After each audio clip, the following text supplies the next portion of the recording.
Okay, so Mission Impossible: The Final Reckoning. It's almost here, and those first reactions are coming in hot. Yeah, really hot. Like Courtney Howard is calling it an exhilarating adrenaline rush. Right, and she didn't stop there. Said the action is gold standard, even for the ages. I mean, wow. That's setting the bar incredibly high, isn't it? And Simon Thompson seems to agree. Oh, yeah. What did he say? He described it as whip smart and razor sharp and mentioned sphincter tightening set pieces. You know, classic Mission Impossible. Yeah, exactly what you expect or hope for, maybe. Sounds intense. Totally. But it's interesting. Not everyone is completely, bowled over in the same way. Okay. Like who? What's the other side? Well, Kenzie Vanunu, for instance, she called it a summer spectacle with nonstop adrenaline, which sounds great. It does, but that's a but. Right. She also noted there's maybe a bit too much going on. Okay. That's something you sometimes hear with these big franchise finales, right? Trying to tie everything up. Exactly. And this one apparently picks up just 2 months after Dead Reckoning. So still deep in that whole mission against the entity, the AI. Yeah, continuing that specific threat. So there's definite narrative weight carrying over. And a big cast, too. You've got Haley Atwell, Hannah Waddingham, Palm Clementieff, even Nick Offerman's in it. A lot of faces, old and new. It's premiering soon, too, isn't it, Tan? Yep, May 14th, out of competition. Cruise and McQuarrie will be there. Big splash for a franchise that's, already made over $1 billion. Way over. Fallout was the biggest earner back in 2018, I think. Huge numbers. So the pressure's on.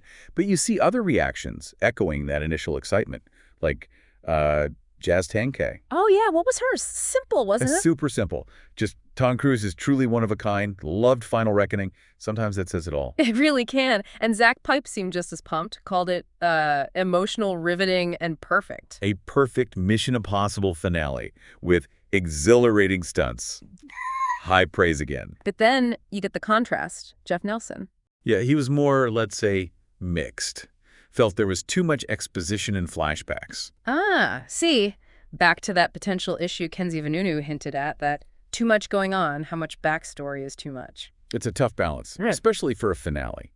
You want closure, but you also want that forward momentum. Right. And Leah Rydell had kind of an interesting take on the pacing itself. What was that? Said it started a bit slow for him, but then really revs up the engines for a full-speed adrenaline rush. Okay, so maybe it takes a moment to get going, but the payoff is there. Seems like it. He mentioned incredible stunts and a crazy edge-of-your-seat final sequence. Sounds promising. Yeah. And Landon Johnson called it a grand crescendo. Yeah, a grand crescendo and a full-body experience. Sounds like it aims for a really impactful ending. So it really does feel like the core tension here is, how do you deliver that nonstop gold standard action we expect, while also managing a potentially complex story, tying up loose ends from the last film, maybe even the whole series, without it feeling, bloated or bogged down in exposition? That's the million-dollar question, isn't it? Especially for a franchise that's been running this long and this successfully. Yeah, it really makes you wonder how Final Reckoning is ultimately going to navigate that. Will it stick the landing for everyone? It's a massive challenge.